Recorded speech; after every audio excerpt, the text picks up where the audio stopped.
पुढे जर आमदार साहेब असं म्हणत असेल की पाठीमागून येऊन युवक हा त्या गाडीला धडकला, तर त्याचे प्रत्यक्षदर्शनी असणारे आमचे गावकरी लोक होती, त्याच्यानंतर आमचे गावातली काही लोक त्यांना उचलायला तिथे होती, त्याच्यानंतर हे जे आले होते आमदारांचे पुतणे हे आमच्या कळंब गावातून मंचाच्या दिशेने येत असताना हे समोरासमोर ठोकले। त्याच्यानंतर त्या गोष्टीचे व्हिडिओ आहे, त्याचे फोटोज आहे, आणि गाडी राईट साईडने पुढच्या बाजूने पुढची हेडलाईट पासून तर गाडीचा फेंडर पर्यंत पूर्ण गाडी ठोकली गेली। ही गोष्ट असताना आमदार साहेब की कळंब गावात जी घटना घडली त्यांचं सातवण करायच्या ऐवजी ते जर असे घाणेरडे आरोप करत असेल तर आमच्या गावच्या वतीने त्यांचा जाहीर निषेध आहे, आणि या गोष्टीचा आम्ही पूर्ण गाव जाहीर निषेध करतो। आणि वेळ आली तर याचे परिणाम वाईट होतील, काहीतरी वेगळं असं आम्ही घडून देऊ का, तर हे राजकीय वळण आणि राजकीय ताकद वापरून हे जर चुकीचं काय असं वागत असेल तर हे सर्वसामान्य माणूस कधीच सहन करू शकणार नाही ह्या गोष्टी। काल सायंकाळी 8:15च्या सुमारास आम्हाला या अपघाताची बातमी कळाली। बातमी कळाल्यानंतर आम्ही सर्व ग्रामस्थ असतील, नातेवाईक असेल, या ठिकाणी धाव घेतली। अपघाताची परिस्थिती बघितली, अत्यंत भीषण असा अपघात होता। खरं तर आमच्या कुटुंबातील हा 19 वर्षीय तरुण शिक्षण संपल्यानंतर नुकताच व्यवसायामध्ये लागला होता। आमच्या कुटुंबाचा आधार होता, एकुलता एक आमचा मुलगा होता। आज त्याचा अपघात झाल्यानंतर कळल्यानंतर निश्चित सर्वांना अत्यंत वाईट वाटलं। आम्ही भरपूर प्रयत्न केले, या ठिकाणावर मनसरला नेलं, खाजगी दवाखान्यात नेलं, त्यांनी त्या ठिकाणी उपचार देण्यास नकार दिला। नंतर शासकीय रुग्णालयात नेलं, परंतु तोपर्यंत त्याची प्राणज्योत मालवली होती। खरं तर आपण पाहतो आज संपूर्ण महाराष्ट्रामध्ये असेल, भारतात असेल, जे लोकप्रतिनिधी असतील, त्यांचे नातेवाईक असतील, मोठमोठ्या गाड्या घेऊन सुसाट वेगाने धावतात। त्यातून आज सर्वसामान्य लोक त्याच्या खाली चिरडले जातात। आपण पाहतो रस्त्यावर सुद्धा अनेक ठिकाणी चेकपोस्ट लावलेले असतात, पोलीस लोक भरपूर लोक गाड्या अडवतात, चेक करतात, चेकपोस्ट असतात, पण त्या चेकपोस्टमध्ये नक्की काय चेक करतात हे सुद्धा आम्हाला कळत नाही। आज आपण पाहतो कुठल्याही प्रकारचं वेगावर नियंत्रण कोणी त्या पद्धतीने ठेवत नाही आहे।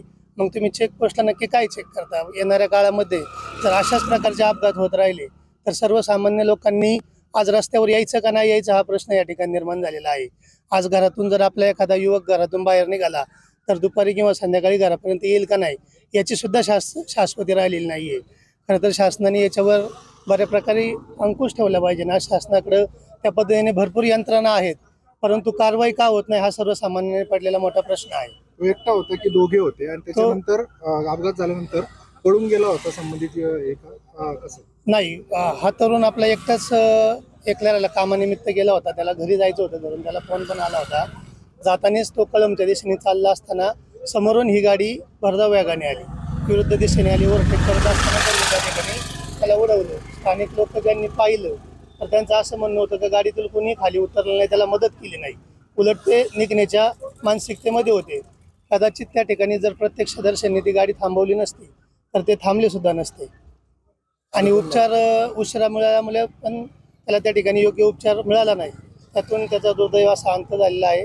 शासनाने याच्याकडे गंभीरतेने पाहिलं पाहिजे, वेगावर नियंत्रण ठेवणाऱ्या यंत्रणा कार्यान्वित ठेवल्या पाहिजेत, अल्कोहोलच्या तपासण्या वेळोवेळी रस्त्यावर झाल्या पाहिजे, जेणेकरून एक दहशत निर्माण होईल की आपण मद्यप्राशन करून गाड्या चालवल्या पाहिजेत की नाही पाहिजेत। आणि अशा कुठल्याच प्रकारच्या यंत्रणा, आज मी सुद्धा दिवसभरात 24 तास व्यवसायानिमित्त संपूर्ण 2 तालुक्यात फिरत असतो, अशी कुठली यंत्रणा कार्यान्वित नाही आहे, कुणीही कुठल्या प्रकारच्या काही तपासण्या करत नाही। मग गाड्या तुम्ही ज्या अडवता त्या कशासाठी अडवताय? आज वेगवेगळ्या चेकपोस्टवर ते पण पाहणं गरजेचं आहे।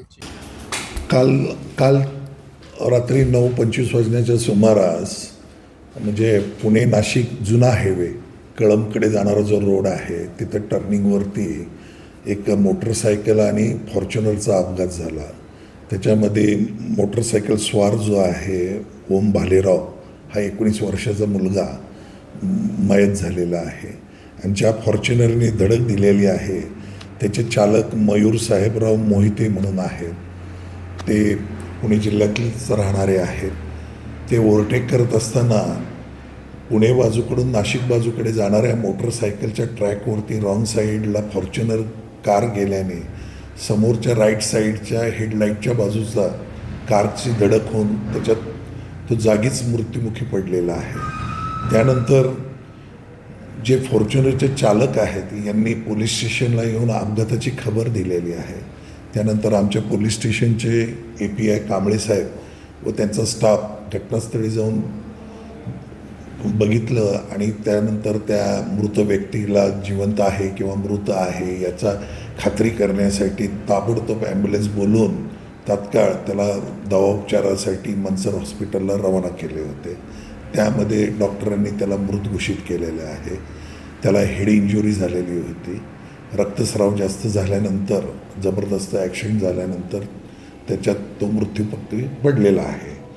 तर त्याच्यामध्ये मनसर पोलीस स्टेशनला 304(2) प्रमाणे गुन्हा दाखल करण्यात आलेला आहे IPC सेक्शनखाली.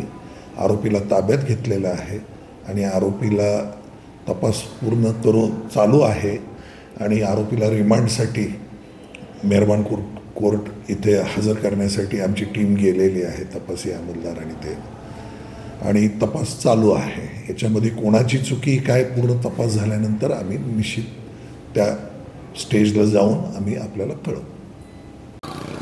आमदार दिलीप मोहिते यांचे पुतणे मयूर मोहिते यांच्या आलिशान मोटरीने धडक दिल्याने एका युवकाचा मृत्यू झालाय. ही घटना कळंब परिसरामध्ये काल रात्रीच्या सुमारास घडली आहे.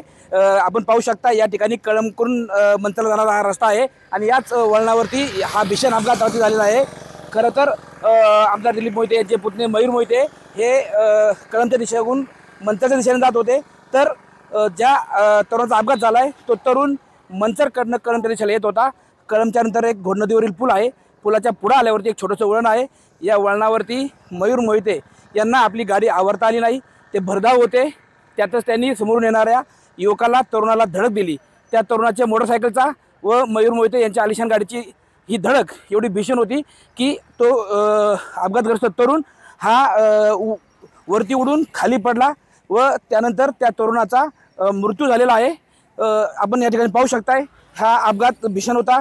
त्याचे जे या ठिकाणी गाडीचा काही जो हे पडलेला आहे या ठिकाणी त्या अपघात झालेल्या तरुणाला सुमारे 15 ते 20 फूट फरफटत नेल्याचंही प्रत्यक्षदर्शींचं सांगणं आहे. मात्र अपघात झाल्यानंतर त्या अपघातग्रस्त तरुणाला मदत करणं गरजेचं होतं. असं असलं तरी अपघात करणाऱ्याकडनं अशी मदत झाली नसल्याचं प्रत्यक्षदर्शींकडनं व इथे जमलेल्या ग्रामस्थांकडनं त्यांचं सांगण्यात आलं आहे. आपल्यासोबत हा अपघात ज्यांनी प्रत्यक्ष बघितला असे काही ग्रामस्थ आहेत. काय सांगाल, रात्री या ठिकाणी आमदार मोहिते यांच्या पुतण्याच्या गाडीने जबरदस्त अपघात घडून एक युवकाचा मृत्यूस हा अपघात कारणीभूत ठरला आहे.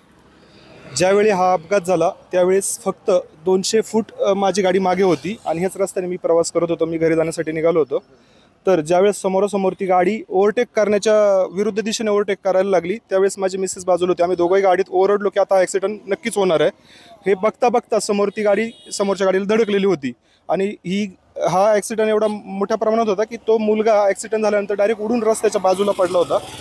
मी रस्त्यामध्येच गाडी बंद केली आणि डायरेक्ट बाहेर निघून आलो. तोपर्यंत गाडी चालक जो सफेद गाडीमध्ये बसला होता तो गाडीतून उतरला नाही आणि गाडीच्या स्टेअरिंग पाशीच बसून राहिलेला होता. तर त्याला मी 1-2 शिव्या दिल्या. म्हणलं अरे ॲक्सिडेंट केला, कमीत कमी ह्या घटने म्हणजे तू लगेचच्या लगेच त्या व्यक्तीला उचलून तुला हॉस्पिटलमध्ये नेणं गरजेचं आहे. तो म्हणला दरवाजा उघडत नाही. तर मी दरवाजा जोरात उघडला आणि त्याला बाहेर काढला. त्याच्यानंतर गाडीमध्ये मागे एक व्यक्ती बसला होता. मी त्याला पण सांगितलं, म्हणलं उचलून पटकन या आणि मदत करा, त्याला उचलून गाडीत टाका आणि ॲम्ब्युलन्सची वाट पाहू नका, पहिलं हॉस्पिटलला जाऊ द्या. एवढ्यानंतर बरेच तरुणी जमा झाले. त्याच्यानंतर आम्ही त्या व्यक्तीकडे जिथं पडला होता त्याच्याकडे गेलो. रुमाल वगैरे काढले खिशातून. त्याचा रक्तस्राव मोठ्या प्रमाणात चालू होता. त्याच्या डोक्याला पट्ट्या वगैरे बांधण्यास सुरुवात केली पण त्याची धडधड पण चालू होती आणि मी यातना करत होतो की लवकरात लवकर मग ॲम्ब्युलन्सला तरी फोन करा आणि ॲम्ब्युलन्समध्ये त्याला पटकन जाऊन उपचार चालू होतील. तो व्यक्ती एवढंच सांगत होता. त्याला आम्ही बोललो की तू जायचं नाही इथून. तर तो नंतर बोला की मी जाणार नाही आहे, पण जी मदतीची अपेक्षा होती ॲटलिस्ट आहे त्या कंडिशनमध्ये त्याला उचलून तर कमीत कमी 5-10 मिनिटं अगोदर तो हॉस्पिटलला गेला असता आणि बिचाऱ्याचे जीव वाचले असते. आम्हालाही समाधान वाटलं असतं की ज्या तळमळीने आम्ही त्याला वाचवण्यासाठी प्रयत्न करत होतो. जेव्हा मला हे कळलं की 10:30 वाजता फोन आल्यानंतर की तो व्यक्ती नाही राहिला आपल्यामध्ये म्हणून, तर मला पण फार दुःख झालं. मी 2 वाजेपर्यंत झोपू पण शकलो नाही कारण डोळ्यासमोर ॲक्सिडेंट झाला होता.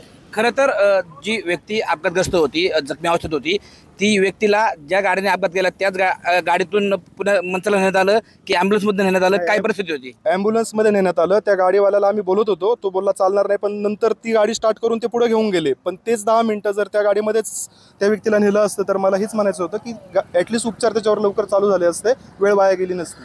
खरं तर काय परिस्थिती होती? जी गाडी आहे जिने अपघात केला ती गाडी कुठून येत होती? जी मोटरसायकल ती कुठून येत होती आणि तुम्ही कोणत्या बाजूने येत होते? मनसरहून माझं मनसर या ठिकाणी दुकान असल्यामुळे दुकान बंद करून मी टाकेवाडी या ठिकाणी जाण्यासाठी ह्याच रस्त्याने निघालेलो होतो आणि समोरून येणारी गाडी नारायणगावच्या साईडने मनसरच्या दिशेने चाललेली होती. एक पिकअप होता त्या गाडीच्या पुढे. अचानक मला माहीत होतं की माझ्या समोर टू व्हीलरवाला चाललेला आहे, पण पिकअपच्या मागून जी गाडी आली वेगाने ती अचानक बाहेर निघाल्यानंतर आमच्या लक्षात आलं की आता काहीतरी घटना घडणार आहे. आणि असं बोलता बोलता एकच सेकंदात दोन्ही गाडींचा ॲक्सिडेंट झाला. नंतर लगेच तो मुलगा उडून साईडला पडला आणि आम्ही जागेवरती गाडी बंद करून लगेच त्याला मदत जशी करता येईल त्याचे प्रयत्न करण्यासाठी बाहेर आलो. म्हणजे वास्तविक पाहता मुलगा त्याच्या साईडने बरोबर चालला होता. जी गाडी आहे आलिशान गाडी ती पिकअपला ओव्हरटेक करताना दुसऱ्या लेनमध्ये आली असं मला म्हणायचं आहे का? हो, मी त्याच क्षणी त्याला सुद्धा बोललो की तुझी चुकी आहे, तू गाडी ओव्हरटेक करण्याची गरजच नव्हती. आणि जो व्यक्ती चालला होता टू व्हीलरवरती त्याचा स्पीड पण फार नव्हता, अगदी 45-50चा स्पीड असेल. नॉर्मली माझ्याच पुढे होता, त्याच्यामुळे मला माहीत होतं की तो अजिबातही वेगात नव्हता. ही चुकी फक्त त्या 4 व्हीलर कारची आहे. काय झालं अपघातानंतर? त्या व्यक्तीने तर मदत केली नाही, मग नक्की त्या तरुणाला मदत कोणी केली आणि त्याला मनसरला उपचारासाठी कसं नेण्यात आलं? मदतीसाठी मी ज्यावेळेस बाहेर आलो गाडीतून तर त्यावेळेस इथं शुभम भालेराव, बऱ्याच लोकांची मला नावं माहीत नाही पण बरेच तरुण इथं जमा झाले. स्थानिक दुकानदार असतील इथे आजूचे सगळे आले जवळ, त्यांनी सगळ्यांनी मदत केली आणि ॲम्ब्युलन्समध्ये आम्ही उचलून त्याला टाकलं. पण तो जो गाडीवाला होता तो ह्या ठिकाणी फक्त त्याची काय फोनवरती गप्पा चालल्या असतील तेच चालू होतं. बाकी त्याला आम्ही सांगत होतो की तू जायचं नाही इथून, तर तेवढा तो बोलला फक्त मी जाणार नाही म्हणून. बाकी त्याच्याकडून जी अपेक्षा होती ती त्याने केली नाही. मात्र खरं तर ज्यावेळेस अपघात झाला तो तरुण जखमी अवस्थेत होता, तुम्ही त्याला उचलून ॲम्ब्युलन्समध्ये टाकले, त्यावेळेस त्या तरुणाची हालचाल होती, काय परिस्थिती होती? हो, त्याची धडधड चालू होती. आम्हाला असं वाटत होतं की रक्तस्राव झाला आहे, पण जर उपचार झाले तर नक्कीच तो तरुण वाचेल, एवढी गॅरंटी आम्हाला होती. जेवढं फास्ट उपचार होतील तर त्याचा जीव वाचू शकेल असं वाटत होतं आम्हाला सुद्धा. खरं तर आमदार दिलीप मोहिते यांचे पुतणे मयूर मोहिते यांच्या आलिशान गाडीने धडक दिल्याने एक अपघात झाला व या अपघातामध्ये युवकाला आपले प्राण गमावे लागलेत. अपघात झाल्या हा युवक याची हालचाल चालू होती. जर त्याला वेळेत उपचार मिळाला असता, अपघात करणाऱ्याने तात्काळ त्या युवकाला उचलून जर दवाखान्यामध्ये नेलं असतं, वेळेत उपचार मिळाले असते तर कदाचित त्या युवकाचे प्राण वाचले असते. मात्र अपघात केलेल्या व्यक्तींनी असं कोणतंही सहकार्य दाखवलं नाही असं प्रत्यक्षदर्शींचं सांगणं आहे. त्या व्यक्तींनी त्या अपघात केलेल्या युवकाला दवाखान्यात नेण्यास नकार दिला व त्यानंतर ॲम्ब्युलन्स येण्यासाठी काही वेळ गेला व तो युवक उशिराने दवाखान्यात पोहोचल्यामुळे त्या युवकाची प्राणज्योत मालवली. युवकाला जर वेळेत दवाखान्यात नेलं असतं तर कदाचित युवकाचे प्राण वाचले असते. टाइम्स नाऊ मराठीसाठी सचिन तोडकर, मनसर.